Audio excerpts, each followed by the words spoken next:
हम अपने साधन को उच्च स्तरों पर कैसे ले जाएं? हमारा लक्ष्य आत्मज्ञान है। हम चाहते हैं कि ये जो हमें शरीर मिला है, ये क्या हम हैं या हमारे अंदर कोई आत्मा है, उसका हमें अनुसंधान करना है। जितने भी हमारे शंकाएं, हमारे प्रश्न हैं, वो हमें उनका उत्तर मिले, हल हो जाए।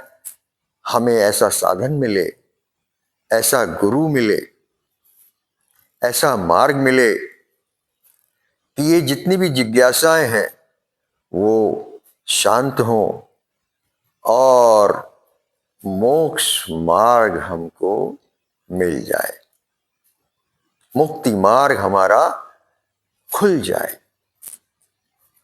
ऐसा जो विचार करते हैं और अपना साधन, अपना भजन करते हैं, कोई गृहस्थ में रह के करते हैं, और तमाम तो अब हम देख रहे हैं कि बड़े कष्टकारक, कह सकते हैं दुर्गम क्षेत्रों में रहते हुए, कष्टकारक परिस्थितियों में रहते हुए और बहुत आनंदित होकर साधन भजन में लगे हुए हैं।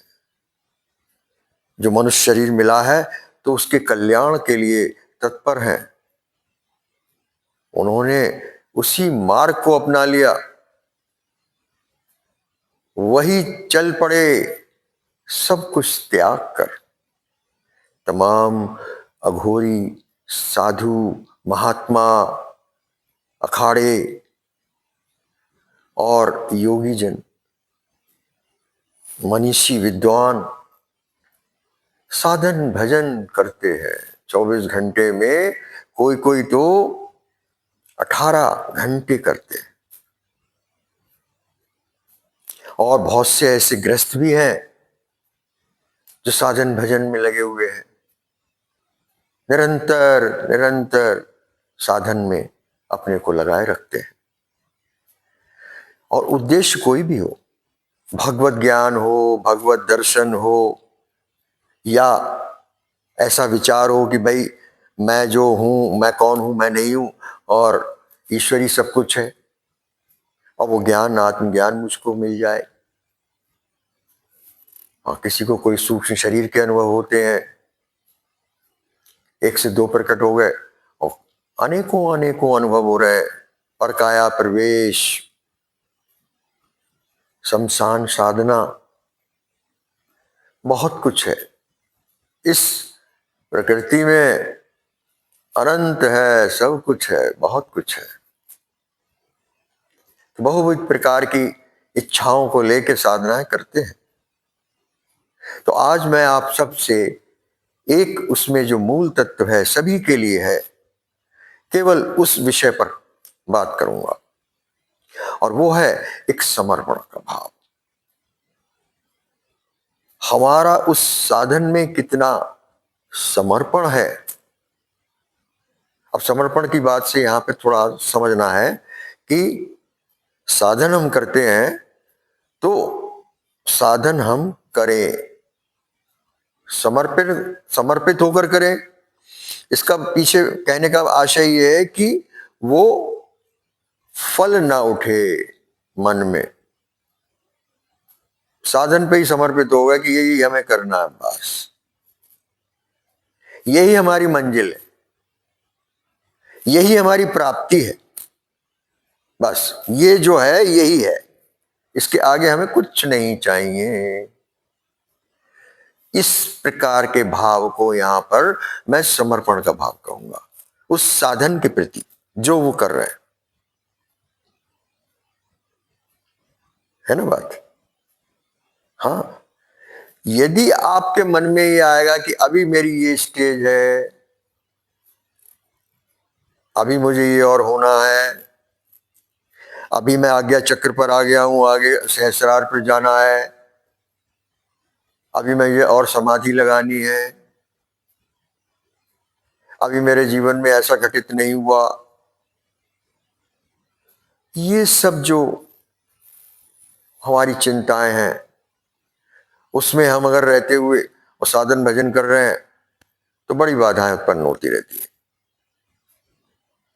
साधन में सबसे बड़ा जो तत्व है साधन करते वक्त, कि आप साधन में बिल्कुल लीन हो जाएं और उस साधन से, उस मंत्र जाप से, उस आराधना से, उस पूजा से, उस भाव से आप कोई भी प्रति उत्तर में चाहना न रखें। बस कि मेरा योग साधन बढ़ेगा, देखो मैं कितने मनोयोग से करता हूं, मेरे अंदर कोई भी इच्छा कामना नहीं है, लेकिन साधन बढ़ने की इच्छा है। बढ़ेगा तो पता नहीं आगे कब बढ़ेगा, बढ़ेगा बढ़ जाएगा। तो मैं उस विचार को बार बार पोषित करता हूं। या कोई और ऋषि मुनि साधु संत मिलता है, तपस्वी से मुलाकात होती है, तो उसकी भूमिका को देखकर, उसकी स्थिति को देखकर मैं सोचता हूं कि ये पता नहीं, अभी तो मैं बहुत नीचे हूं, पता नहीं क्या होगा। इस प्रकार के जीवन में जब विचार चलते रहते हैं तो हमारी जो उन्नति है वो पर्याप्त और वांछित मात्रा में जो होनी चाहिए।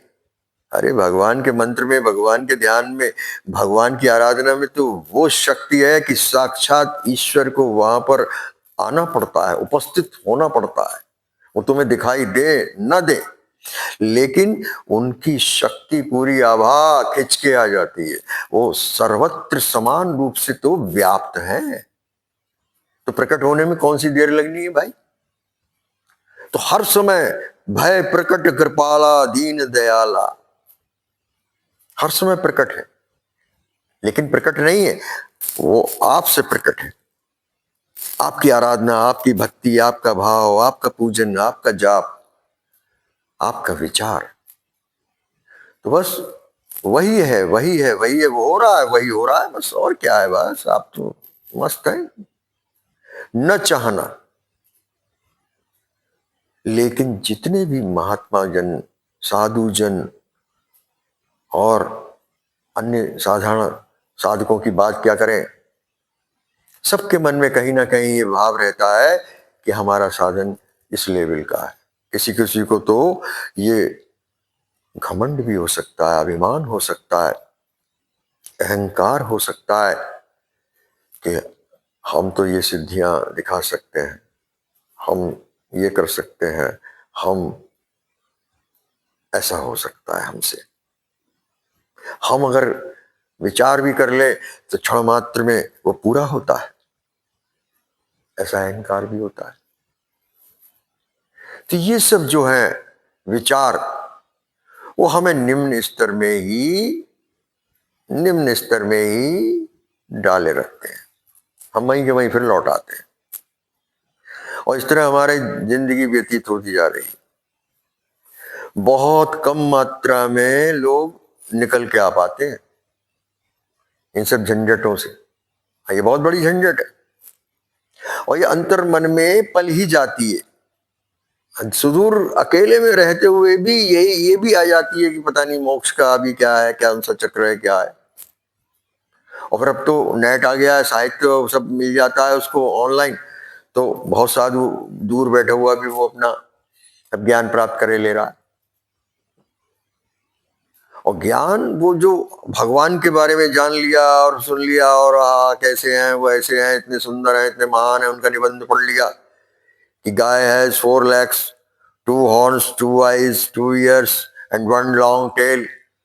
तो ऐसे ही वो उन्होंने पढ़ लिया कि राम जी दशरथ जी के बेटे हैं, उनकी माता ऐसे कैकेयी, कौशल्या, सुमित्रा, पूरी और जानकारियां और जानकारियां और जानकारियां कि उसने उसको मारा, उसने अश्वत्थामा ने ये कहा, उसने वो हुआ। और ऐसे ऐसे चरित्र, ऐसे ऐसे देवी देवताओं के वर्णन वो हम और जानने के लिए और बातें समझने के लिए समझ लेते हैं। पर वो जानकारियां कभी कभी हमारे लिए बहुत ही रुकावट भी बन सकती है कि हम उन जानकारियों में डोल रहे हैं और चिंतित है कि ये जानकारियां हमें नहीं है, या विद्वता का प्रदर्शन हो रहा है उन जानकारियों का, और प्रवचन हो रहे हैं और उनका जिक्र हो रहा है। हमारी भूमिका कितनी है और हम समर्पित हैं कि नहीं है? भूमिका को हटा दें, साधन के प्रति समर्पण। और सबसे पहले साधन के प्रति समर्पण से पहले गुरु जिनके हैं वो सबसे आराम की स्थिति में है।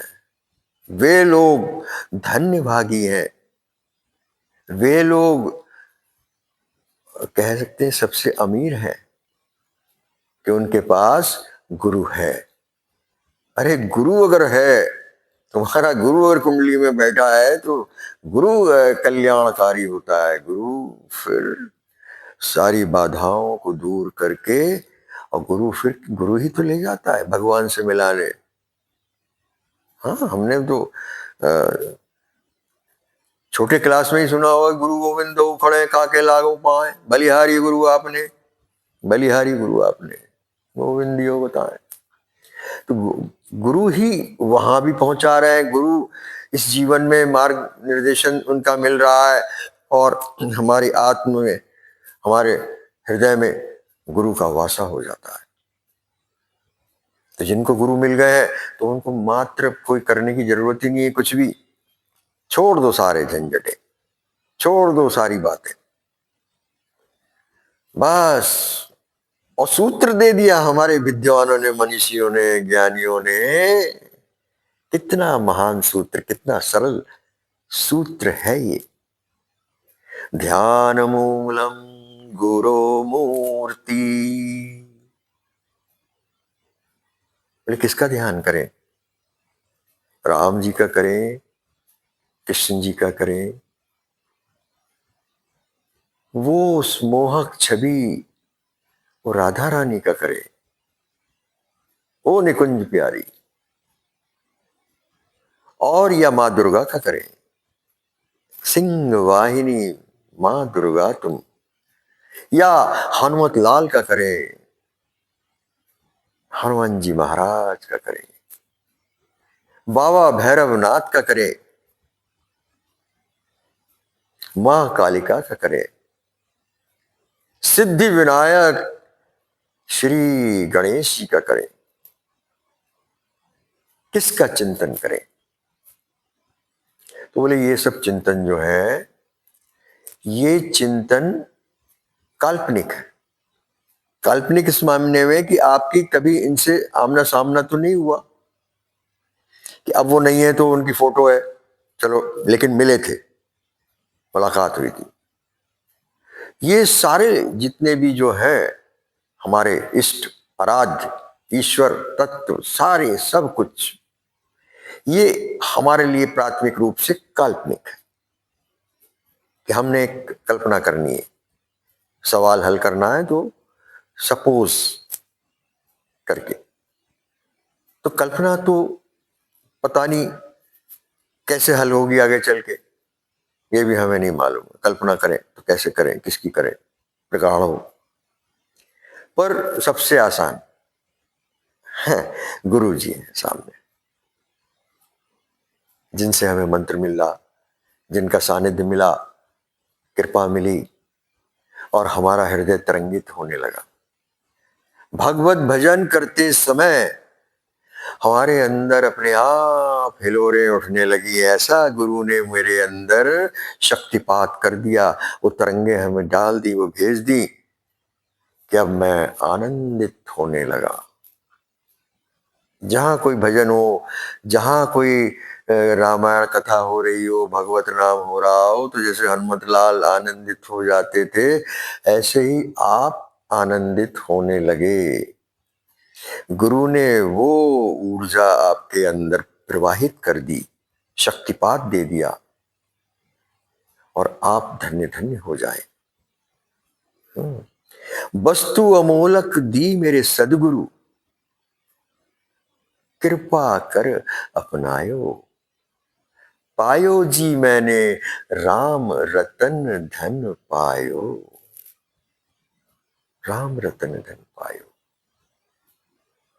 मीरा जी गुरु के लिए नतमस्तक होकर अपना आभार प्रकट कर रही हैं कि वस्तु अमोलक दी मेरे सदगुरु, अमूल्य निधि वो मेरे सदगुरु ने दे दी, कृपा कर अपनायो, मुझे अपना लिया है।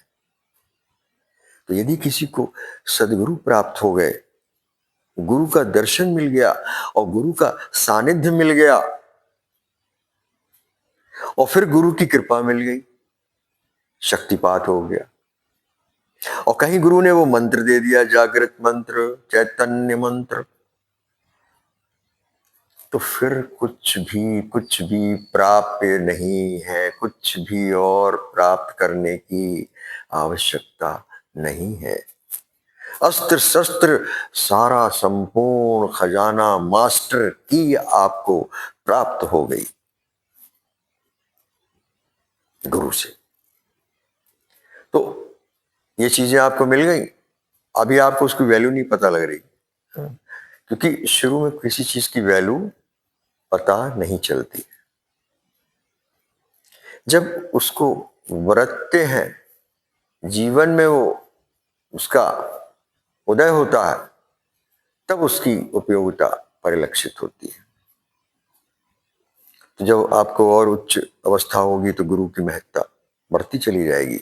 लेकिन उतना भाव नहीं भी है जिन साधकों में, भक्तों में, प्रेमियों में, तो भी उनके लिए बड़ा सरल सूत्र है। कितना सरल है, ध्यान मूलम गुरु मूर्ति। तुम किसका ध्यान करो भाई, कि तुम राम का, शिव का, काली का, दुर्गे का, राधा कृष्ण का, हनुमान जी, जिसका तो ध्यान करो, तो छोड़ो छोड़ो रुको, गुरु मूर्ति, जो भी तुम्हारे गुरु हैं। और यहां पर देखो, ये बात समझ लो, कहते हैं गुरु चाहे मट्टी का माधव हो। हाँ, मट्टी की मूर्ति से एकलव्य ने विद्या ले ली थी, हम सबको पता है, सुना है, दृष्टांत है, उदाहरण है, इसलिए है कि गुरु की महत्ता क्या है। देखो, वो अगर तार जुड़ जाए जिसका गुरु से, तो जो सामना है गुरु क्या करते हो, दर्शन मेला करते हो, तो इससे बड़ा क्या है। ध्यान मूलम गुरु मूर्ति, गुरु की जो आकृति है, गुरु का चिंतन करो, गुरु का ध्यान कर लो, तो वो तो बहुत आसान भी रहेगा। हाँ, गुरु जी है तो यही गुरु जी है जिसको भी हमने बनाया है। हाँ, पहले ही ध्यान देना कि कहा है कि पानी पिए छान के और गुरु करे जान के। तो गुरु को समझ लेगी हमारे हिसाब से है और हमारी श्रद्धा है उनमें बन रही है, और ये हमको उपलब्ध भी रहेंगे जब हम अपनी बात कह सकें इनसे, इनसे हमारा तादाद भी स्थापित हो, संवाद भी स्थापित कर सकें। आदि आदि कुछ चीजें शुरू में समझ ले, जल्दी ना करें। और गुरु बन गए, गुरु को धारण कर लिया जिसने जिसको, तो फिर ध्यान मूलम गुरु मूर्ति, तो उस गुरु की आकृति, उस गुरु का चित्र सामने रखकर और उनका ध्यान करो। और जब उनसे मिलते हो, संवाद होता है, तो वैसे ही अंदर प्रकट हो जाएंगे वो जिनसे मिलते हैं आप, मिल चुके हैं, तो उनका अक्स आपके अंदर में रिकॉर्ड हो जाता है। तो वहां बहुत आसान है, ध्यान मूलम गुरु मूर्ति। और पूजा मूलम गुरु पदम, पूजा आपको करनी है तो आप फिर वही देवी देवताओं करते हो, मंदिर जाओगे, ये करोगे, वो करोगे, पूजा करोगे, पूजा करो आपकी, बेलपत्र चढ़ाओ, जल चढ़ाओ, चंदन लगाओ, तिलक करूं, भोग लगाऊं, चंवर डुलाऊं, आरती उतारो। तो पूजा मूलम गुरु पदम, गुरु के चरणों की पूजा करो। देखो, गुरु सामने, वहां तो मूर्ति रखनी है या कोई चित्र रखना है, वही बात है, तो उसमें भाव लाके और वहां अर्पण करना है। तो भाव लाएंगे, भाव जमा कितना आया उस समय, या खाली ऐसे ही कर दिया ओम अर्पणाय कर दिया। और पूजा करेंगे यदि गुरु के चरणों की, तो गुरु चरण सामने हैं, गुरु के चरणों का स्पर्श भी मिलता है। गुरु के चरणों के नख से जो प्रवाहित होती है ऊर्जा, वो आपके सीधे अंदर, जैसे तार से तार छुआएंगे तो एकदम डायरेक्ट करंट आएगी, वैसे दूर से रखेंगे तो मान लो दूरी ज्यादा है तो आप उसके फील्ड में नहीं आ पाए, तो अभी गुरु की ऊर्जा आपको मुफ्त में जो मिलनी चाहिए वो नहीं मिल रही। लेकिन जब गुरु के फील्ड में कोई आता है तो उस फील्ड में आते ही गुरु की ऊर्जा आप खींचने लगते हैं, सोखने लगते हैं। जैसे चुंबक है, चुंबक के पास अगर वो आलपिन आती है और वहां आलपिन रखी रहे रखी रहे रखी रहे रखी रहे रखी रहे रखी रहे, तो उस आलपिन में वो चुंबक की ऊर्जा समाहित हो जाती है, और ऐसी समाहित होती है कि फिर आप उस आलपिन को दूसरी आलपिन से स्पर्श कराइए, आप उस देखेंगे कि जो चुंबक में खींचने की ऊर्जा थी वो उस आलपिन में भी आ गई, चुंबक की शक्ति, और उसने दूसरी आलपिन को भी उठा लिया। और कुछ नहीं करा उस आलपिन ने, केवल चुंबक के फील्ड में वो आ गई और चुंबक से लगी रही लगी रही लगी रही लगी रही, और परिणाम ये हुआ कि चुंबकीय शक्ति अपने आप आ गई। कुछ नहीं करना है, लग गया बस। ध्यान मूलम गुरो मूर्ति, पूजा मूलम गुरो पदम। समझ में आ गई बात। और मंत्र मूलम गुरोर वाक्यम, यहां पे थोड़ा समझ लें। हाँ, कह के निकल जाते हैं कि भाई गुरु के वाक्य जो है मंत्र के समान है। हाँ हाँ, गुरु गुरु के वाक्यों को मंत्र समझना है नहीं। गुरु की एक एक बात को पीना, आत्मसात कर लेना। गुरु ने कोई सांसारिक बात की, आध्यात्मिक बात बताई, कोई दृष्टांत बताया, उसको एकदम बार बार चिंतन मिलाना। क्या कहा, क्या हुआ, क्या कहा, क्या हुआ, क्या बोले, क्या बोले, क्या बोले। मंत्र में क्या करते हैं हम? मंत्र को हम जपते हैं तो क्या करते हैं हम? रिपीट रिपीट, चिंतन चिंतन चिंतन चिंतन चिंतन, रिपीटेशन रिपीटेशन, जपत निरंतर। हनुमत बीरा, जपत निरंतर निरंतर, रिपीट रिपीट रिपीट रिपीट। तो ऐसे ही उस विचार को चिंतन करना, रिपीट। मंत्र मूलम गुरु वाक्यम, गुरु ने जो कहा, जो बोले, वो उसको, तो जो उसमें गुरु की आध्यात्मिक ऊर्जा मई बातें हैं, जो कुछ ऐसे दृष्टांत हैं, वो अंदर आपके क्या कार्य करेंगे? वो अद्भुतता पूर्ण कार्य होगा। तो उसमें भी कितना आसान बता दिया, आदमी को मंत्र जपने में नहीं मन लग रहा है तो खाली, कहा देखो कितना आसान से आसान बात बता दी कि वो उनके वाक्यों का चिंतन करो, तुम्हारी न माला की जरूरत न काय की जरूरत, बड़े लोग फ्री होकर बैठ गए। गुरु भक्ति की बात हो गई। हाँ, ये फर्जी बातों से, चिंतन से काम नहीं चलेगा। ये हो रहा है, ये घटना हो रही है कि आप उनके गुरु के वाक्यों को मन में बार बार सोच रहे सोच रहे सोच रहे, क्या कहा था, क्या सुनाया, क्या कहा। एक एक बात आपको उनकी हृदयंगम जैसे हो गई।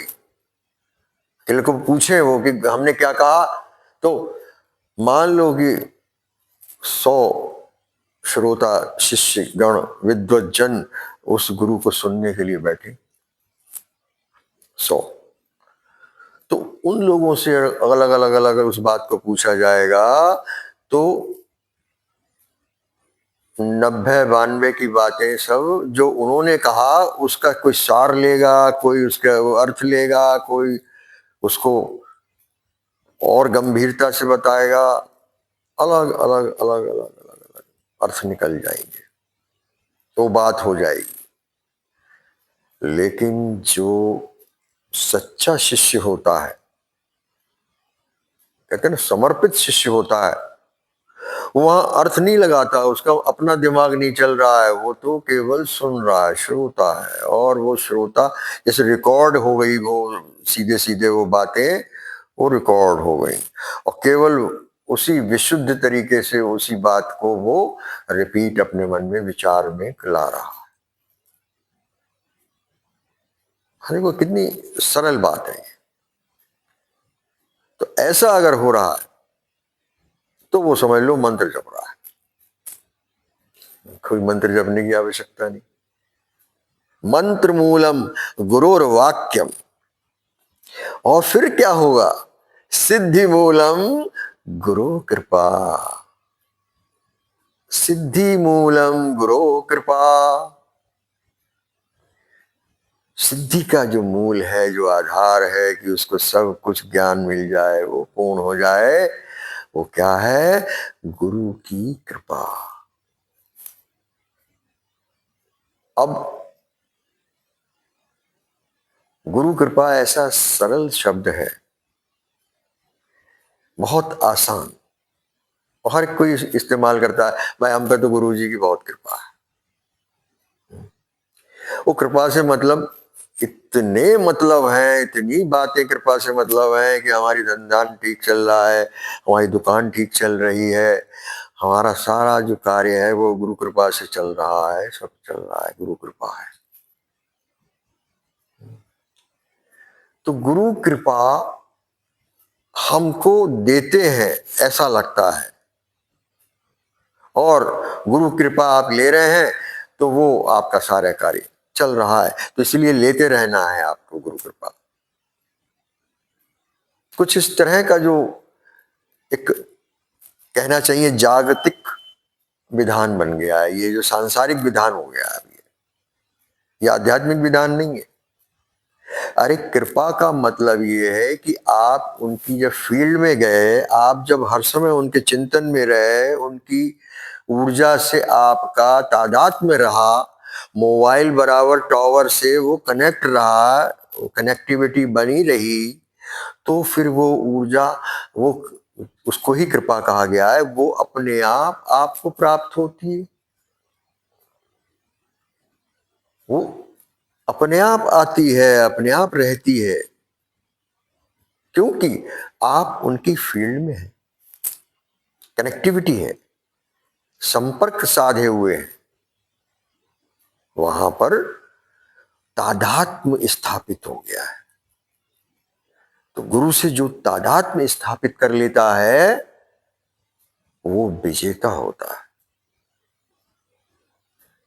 और जिन जिन साधकों ने गुरु से तादात्म्य स्थापित किया, वही तो महान बन गए। निरक्षर रहे हो, बगैर बिल्कुल पढ़े लिखे रहे हो, हाँ उन्होंने बड़े ऐसे ऐसे कारनामे कर दिए कि रामायण जो भावार्थ रामायण उन्होंने पूरी कर ली, पढ़े लिखे नहीं थे, बहुत बहुत कारनामे कर दिए। तो उस तरह से कितनी सरलता की चीजें हैं ये, और सोचते साहब हम गुरु में रहेंगे, गुरु का चिंतन करते रहेंगे और किसी बात का चिंतन ही ना करें। जब जगह ही खाली नहीं मिलेगी तो चिंतन और काय बात का होगा। फिर गुरु से ही लग रहेगा तुम्हारा सारा काम चल रहा है, गुरु ही चला रहे हैं, गुरु ही तुम्हारे अंदर स्थापित हो गए, वही बैठे, वही विराजमान है। तो बहुत सरल साधन है मित्रों, तो आप सब लोग उसको और गंभीरता से प्रयोग कीजिए। आप सब जानते हैं, पर जब आप ध्यान देंगे, किसी चीज पे ध्यान देते हैं तभी वो खिलता है, आगे बढ़ता है। और ध्यान देना छोड़ देते हैं, उदासीन हो जाते हैं, तो कहो उस पर धूल पड़ने लगती है। अंगारे जब दहक रहे होते हैं साधना के और उच्चता आ रही होती है, तो जब आप उदासीन हो जाएं तो उस पर फिर राख की परत आ जाती है। दीपक जल रहा है और अगर आप उदासीन हो जाएं और उसका कार्बन ना हटाएं तो लौ मंद पड़ जाती है। तो विचार करें और उस सूत्र को और गंभीरता से और गहराई में जाकर प्रयोग करें। धन्यवाद।